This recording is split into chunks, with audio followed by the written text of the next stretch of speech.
나는 오래전부터 존재 불만족을 느끼며 이 늪과 같은 인생의 고통에서 벗어나는 길을 찾고 있었다. 제 30대 후반, 40대 초반 딱 이런 느낌이었어요. 존재 불만족, 늪과 같은 인생. 이게 아닌데 물리고 싶은데 물릴 수는 없고 뭔가가 지금 단추가 잘못 채워진 느낌? 그걸 이제 존재 불만족이라고 저는 느꼈습니다. 그날 꿈을 통해 체험한 것은 꿈속에서의 극심한 고통은 깨어나는 순간 사라진다는 명백한 사실이다. 그렇다면 인생의 고통도 인생이 꿈이라는 것을 알고 깨어나면 사라지는 것이 아닐까. 이런 갑작스러운 자각으로 인해 고통스러운 이 현실이 혹시 꿈속이 아닐까 하는 한 생각이 스쳐 지나갔다. 지금도 마찬가지죠. 지금 이 현실이 이렇게 생생한데 혹시 이것도 지금 꿈속이 아닐까. 알고 보니까 꿈속이더라고요. 근데 꿈꾸는 사람이 누구예요? 꿈꾸는 사람 입장에서는 이 현상이 꿈속이에요. 꿈속과 같아요. 꿈꾸는 사람이 누구예요, 여러분? 이 지금 생시라고 하는 이 꿈을 꾸는 사람이 있어요. 그 사람 입장에서는 지금 우리가 살고 있는 이것이 꿈이에요.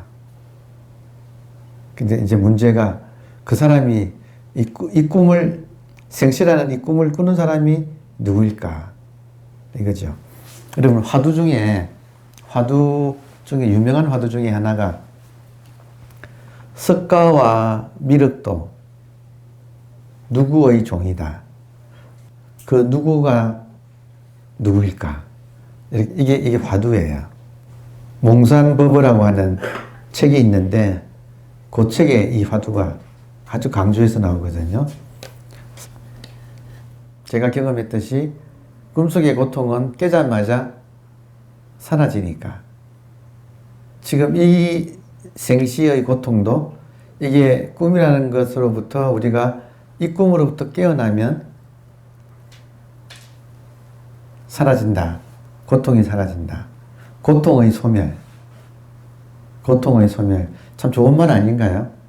예, 모든 인간에게 고통의 소멸. 그러면 그렇게 되려면 그 누군가를 밝히면 되겠죠. 근데 그 누군가가 이제 우리들의 본질이라는 거죠. 그러니까 지금 우리가 나다고 하는 것은 우리 본질의 나의 입장에서 볼 때는 본질의 나를 깨달으면 현상의 나는 꿈이다 이거예요. 그리고 지금 우리가 느끼는 모든 고통은 현상의 나의 고통이에요. 본질의 나는 고통스럽지 않아요. 그러니까 내가 누구인가 본질의 나를 깨달아서 본질의 나가 되면 지금 이 현상의 나의 모든 고통은 사라진다. 꿈에서 깨는 것과 같다. 그래서 제 경험을 가지고 일단 이야기를 시작을 이렇게 했는데 본격적으로 이제 이런 마음 공부를 하게 된 동기는 이거예요. 근데 그 전에 이제 가끔 말씀드리지만 20대 후반에 그때도 한번 하여튼 논문서의 입장에서 절대가 무엇인지 그때 궁금해가지고 절대가 무엇일까 하고 집중하다가 그때도 한번 어떤 체험이 있었고 그래서 이제 이 세계가 있다는 걸 알게 되었고 그럼에도 한번 체험을 해도 바로 그 체험이 어떻게 나를 바로 변화는 시켰지만 삶을 바꾸지는 못했다 이거예요. 그러니까 살다가 이런 이제 꿈을 통해서 다시 한번 인생을 바꿔야겠구나는 결심을 하게 되었다. 그러니까 여러분께 들려드리고 싶은 이제 메시지는 한번 살다가 오늘같이 이런 이야기를 듣고 여러분도 자신의 인생을 한번 돌아봐서 이게 다가 아니다. 인생이라는 게 지금까지 우리가 알고 살고 있는 이게 다가 아니다. 진짜는 숨어 있다. 그 진짜가 무엇일까? 그 진짜를 알면 지금 이 모든 고통이 사라진다. 이제 그것을 하여튼 역대의 성인들이 이 점을 이제 경험하고 우리에게 방법을 제시한 것이 그 성인들의 가르침으로 내려오고 있습니다. 그리고 생시라는 이 꿈에서 깨어나면 어떤 실상이 기다리고 있을지 궁금해졌다. 진짜 궁금하더라고요. 여러분, 지금 이게 꿈이라면 이 꿈에서 깨어나면 어떤 세계가 기다리고 있을까요? 이거 궁금하더라 이거예요. 여러분은 안 궁금하나요? 그러니까 제 수업의 목적은 여러분으로 하여금 궁금하게 만드는 거. 꿈속에서는 꿈을 깬 세계를 모른다. 맞죠? 마찬가지로 지금 생시라고 하는 이 꿈에서는 이 꿈을 깬 세계는 몰라요. 그래서 인생이라는 꿈에서 깨어나면 과연 어떤 세계가 기다리고 있을까? 존재 불만족이라는 이 근원적인 고통으로부터 어떻게 하면 꿈에서 깨어나듯이 말끔하게 벗어날 수 있을까? 나의 소망이 간절했던지 그의 여름에 나는 선생님, 전문용어로는 선지식이라 한다. 을 만났다. 그리고 그분은 나를 보자마자 대뜸 질문부터 하셨다. 너는 누구인가? 참 이게 참 좋은 선물 같아요. 한 인간한테. 너는 누구인가? 근데 그냥은 자기를 잘 안 보는데 이런 질문을 받으면 그때부터는 자기를 안 볼 수가 없다 이거예요. 난 그 질문에 화살을 맞았다. 마치 독화살이 내 가슴에 꽂혀서 심장이 마비되는 느낌이었다. 그러니까 제가 꿈에서 깼을 때 가슴이 조여와가지고 고통의 끝에 꿈에서 깼거든요. 그것처럼 이 인생의 꿈도 가슴이 조여오며 답답한 끝에 탁 이 꿈을 깬다 이거예요. 그러니까 하여튼 인셉션 영화가 생각나는 것은 당연하지요. 인셉션 영화가 꿈을 꿈꾸는 이야기인데 그 영화의 꿈속에서 이 꿈에서 벗어나야겠다고 할 때 어떤 태도를 취하죠. 그럼 꿈에서 깨어나죠. 언제 깨어나요? 인셉션에서는 꿈속의 주인공이 자기를 뭐 빌딩에서 뛰어내린다든지 꿈속에서 그래서 자기를 죽이면 깨어나요. 그러니까 어떤 고통이 올 때 깨어난다 이거. 어떤 고통 속에서 깨어난다. 여기 하나의 좀 원리다 이렇게 말을 할 수가 있어요. 그래서 답답해서 바닥을 친다 이런 말 있잖아요. 바닥을 칠 때 깨어나요. 근데 그게 이제 지금 화두라는 이 대목이니까 화두의 원리예요. 그것이 소위 화두인연이었다. 화두란 기본적으로 본질에 대한 질문이다. 여러분께 드릴 수 있는 새해 선물은 아이러니컬하게도 당신은 누구십니까? 하는 질문이고 그 질문이 인연 있는 사람이라면 이렇게 가슴에 이렇게 탁 박힌다 이거예요. 그래서 제가 이 꿈을 꾼 것이 1월 1일이거든요. 그리고 여름에 이제 이렇게 만난 거예요. 그러니까 만나고 싶다 하니까 만나더라고요. 이 와서 앉아 있을 때 이런 말을 들으면 훨씬 더 절실하게 이런 질문이 가슴에 박혀요. 질문은 단순하잖아요. 너는 누구인가? 그러니까 이 질문에 대해서 답을 하려고 하면 이 질문에 한번 통쾌하게 시원하게 한번 답을 하려고 하면 굉장히 자기를 돌아보는 그래서 현상의 나가 다가 아니고 이때 나는 누구인가 해서 현상의 당신을 물은 건 아니다 이거예요. 그러니까 당신은 누구십니까 할 때 이때 당신은 본질의 당신이다 이거예요. 그 본질의 당신이 관심을 가지고 계속 자기를 돌아봐서 나의 본질이 무엇인가 계속 이렇게 궁구하다가 한번 깨달음이 온다. 그게 이제 꿈에서 깨는 방법이다. 일단 지금 이 순간으로 저는 이제 본전은 해맞췄어. 예. 나머지는 이제 개평이에요. 그러니까 제일 중요한 게 당신은 누구십니까? 라는 질문이에요. 질문이다. 이때 당신은 당신의 본질을 묻는 거다. 당신의 현상을 몰라서 묻는 건 아니다. 하여튼 육조 해능 같은 분은 어떤 젊은 스님이 와서 오니까 어떤 물건이 이렇게 왔는가 이런 질문을 했다 이거예요. 어떤 물건이 이렇게 왔는가. 근데 그 젊은 스님이 그 질문 앞에서 답변을 못했다. 어떤 물건이 이렇게 왔는가 해서 답변을 못했다. 그리고 그냥 돌아갔다. 8년 만에 와서 답변을 했다.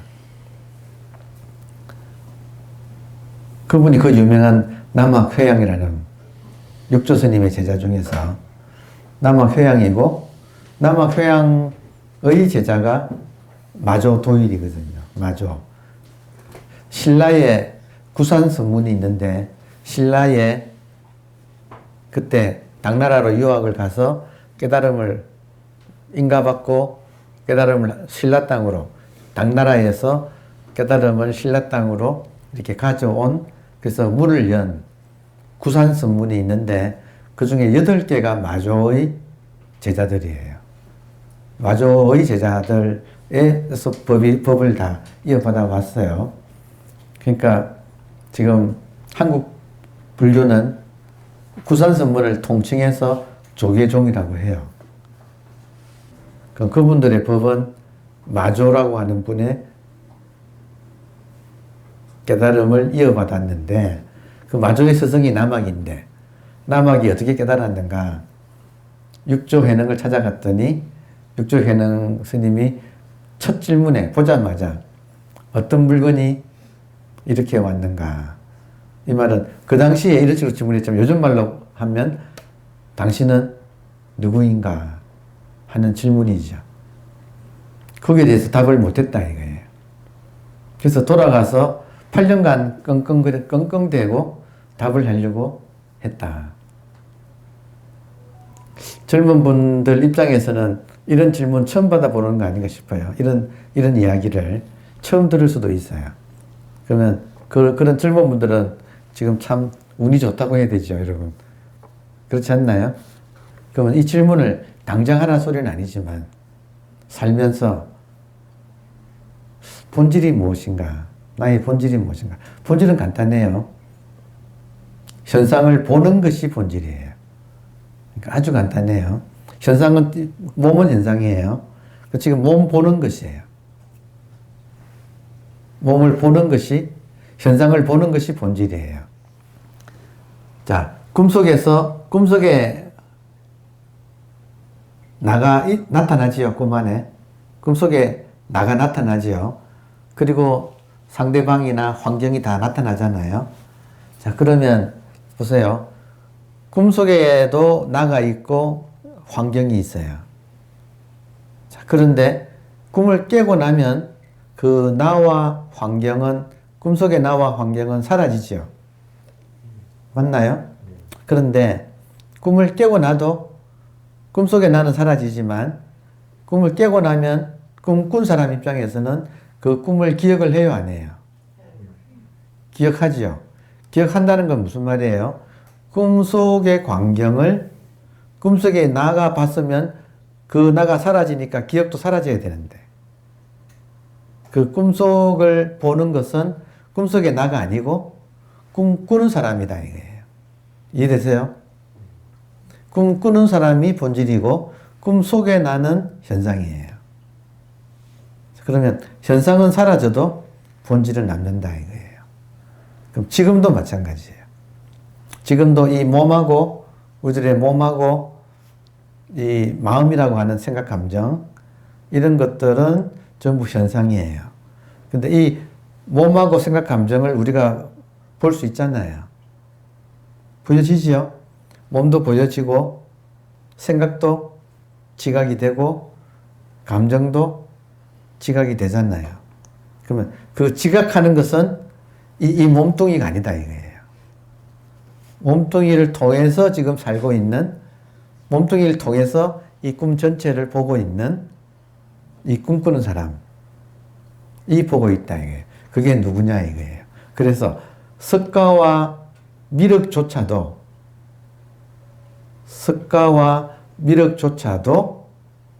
그 몸을 통해서 꿈을 꾼 사람의 종이다. 우리 각자를 통해서 이 생시라고 하는 이걸 지금 보고 꿈을 꾸고 있는 그 나가 같다는 거예요. 깨달으면. 실제 그 나가 진짜 무엇이지? 하는 그런 흥미. 인간으로 태어나서 이런 흥미가 제일 스릴 있는 것 같아요. 여러분 안 그래요? 인간은 오지를 좋아하거든요. 인간은 오지 탐험을 좋아하는데 인간에게 있어서 가장 오지는 본질의 영역. 현상계가 아니고 가장 인간의 입장에서 오지는 본질의 영역이다. 일단 인생에 대한 의문이 일어난 사람이 인연 따라 선생님을 만나 화두에 걸리면 이 문제를 풀지 않고서는 도저히 못 살게 된다. 그러니까 화두에 걸리면 이 문제를 풀지 않고서는 못 산다. 그러면 제가 지금 드리는 이런 말을 여러분 다 들으시는데 여러분 중에는 화두 인연이 있는 사람이라면 이런 말을 듣고 정말 궁금해지기 시작하는가. 그게 이제 화두 인연이에요. 결국에는 화두 인연이 있어야 꿈에서 깨어나는 그런 참 인간으로 태어나서 최고의 경험을 할 수가 있게 됩니다. 깨달음은 두 단계가 있습니다. 하나는 본질의 나를 알아채는 거하고 첫 번째는 본질의 나가 이것이 본질의 나구나 하는 걸 알아채는 게 첫 번째고 두 번째는 그 본질의 나가 진짜 나가 되는 거예요. 다시 말하면 이 현상의 나가 본질의 나하고 하나가 되는 거. 그러니까 현상의 나의 입장에서는 첫 번째는 본질의 나를 알아채는 거. 그리고 알아챈 다음에는 하나가 되는 거. 그래서 하나가 되는 것이 중요해요. 따라서 시간이 좀 넉넉 잡고 착실하게 공부하는 것이 좋다. 서둘러서 공부할 게 아니다. 이 문제는. 그래서 대신에 시작만 하면 반드시 이루어지니까 여기도 나중에 적어놨는데 여러분 시작만 하면 반드시 이루어집니다. 왠지 아세요? 본질의 나가 지금 이 순간 보고 있기 때문에 본질의 나가 이미 있기 때문에